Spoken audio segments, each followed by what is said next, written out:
வணக்கம். இப்போ இந்த வீடியோ ப்ரெசன்டேஷனில் நம்ம எம்சிஎக்ஸா க்ரூட் ஆயில் மார்க்கெட்டில் ட்ரெண்ட் சேனல்ஸ் மூலமாக எப்படி டே ட்ரேடிங் ட்ரெண்டை கண்டுபிடிக்கிறது, அது மூலமாக எப்படி ட்ரேட் பண்ணலான்ற தொடர் வீடியோ ப்ரெசன்டேஷன் பார்த்துட்டு வரோம். அந்த டிப்ரியில் நேற்று மார்க்கெட்டில் சில ட்ரெண்ட் சேனல்ஸ் வரைஞ்சிருந்தோம். அது எந்த அளவுக்கு யூஸ்ஃபுல்லாக இருக்குன்னு பார்த்துட்டு நீங்கள் புதிய ட்ரெண்ட் சேனல்ஸ் வரையலாம். இது முதல்ல வர இந்த ட்ரெண்ட் சேனல் மார்க்கெட் நேற்று ட்ரேட் ஆனது முழுக்குமே இந்த ட்ரெண்ட் சேனலுக்கு விட்டு வெளியே தான் ட்ரேட் ஆகிருக்கு. அதனால் இது அந்தளவுக்கு யூஸ்ஃபுல்லாக இல்லை. அடுத்த ட்ரெண்ட் சேனல் என்ன வரைஞ்சோம், ஒரு நாளைக்கு நம்ம 3 ட்ரெண்ட் சேனல்ஸ் வரைகிறோம். அதில் இப்போ இரண்டாவது ட்ரெண்ட் சேனல் இது. நேற்று மார்க்கெட்டில் வரைந்த இந்த ட்ரெண்ட் சேனலை பொறுத்த வரைக்கும் என்ன அப்படின்னா, ஓரளவு இது அப் ட்ரெண்ட் சேனல். இந்த மேலே இருக்க அப்பர் பேண்டுக்குள்ளே ப்ரைஸ் ட்ரேட் ஆனால் பையிங்க்கு சாதகமாகவும், கீழே வந்துடுச்சுன்னா செல்லிங்க்கு சாதகமாகவும் பார்த்தோம். ஓரளவு இந்த மிட்லைன் ஒரு சப்போர்ட் கொடுக்க முயற்சி செஞ்சு இறுதியாக மார்க்கெட் கீழே வரப்போ செல்லிங்க்கு சாதகமாக மார்க்கெட் டேர்ன் ஆகுதுன்றதை குறிக்கிறதுக்கு நமக்கு ஓரளவு உதவியாக இருந்திருக்குன்னு சொல்லலாம். ஆனால் முழுக்க ஹெல்ப்ஃபுல்லாக இருந்தது நம்மளால் சொல்ல முடியாது.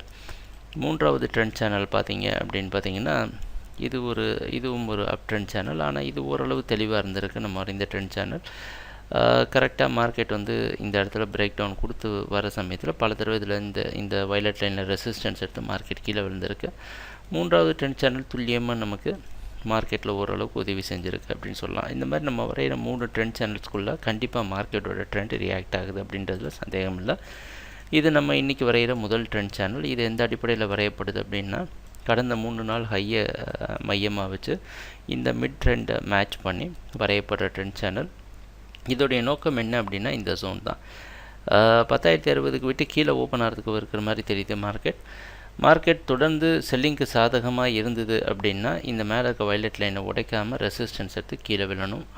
அதை தவிர்த்து மேலே போக ஆரம்பிச்சிச்சுன்னா மார்க்கெட் தற்காலிக பையிங்கு போகும் அப்படின்றத குறிக்கிற மாதிரி இந்த ட்ரெண்ட் சேனல்ஸ் வரையப்பட்டிருக்கு. அடுத்த ட்ரெண்ட் சேனல் என்ன வரைஞ்சிருக்கிறோம் அப்படின்னு பார்த்தீங்கன்னா, இது ஒரு அப் ட்ரெண்ட் சேனல்.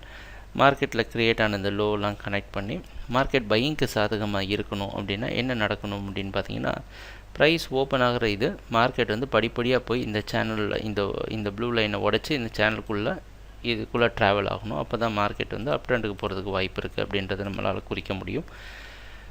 இறுதியாக நம்ம வரைகிற ட்ரெண்ட் சேனல் அப்படின்னு பார்த்தோம்னா, இது டவுன் ட்ரெண்ட் சேனல். சரிங்களா? இதுவும் எதுக்காக வரையப்பட்டிருக்குன்னா, இதே 5060 அப்படின்ற இடத்த ஃபோக்கஸ் பண்ணுறதுக்கு தான். எதுக்காக இந்த 5060 இவ்வளோ கவனம் செலுத்தணும் அப்படின்னு பார்த்தோம்னா, கடந்த எல்லா நாளுமே இந்த 5060 ப்ரைஸ் ட்ரேட் ஆகிட்டுருக்கு. ஸோ இந்த இடத்த உடச்சிட்டு மார்க்கெட் வர்றப்போ கண்டிப்பாக ஒரு பெரிய ப்ரைஸ் ஆக்ஷன் இன்றைக்கி எதிர்பார்க்கலாம். அதுக்கு கண்டிப்பாக இன்றைக்கி நம்ம வரைந்த ட்ரெண்ட் சேனல்ஸ்லாம் யூஸ்ஃபுல்லாக இருக்கும்னு எதிர்பார்க்குறோம். எங்கள் வீடியோ ப்ரெசன்டேஷனை பார்த்துட்டு வந்ததுக்கு நன்றி, வணக்கம்.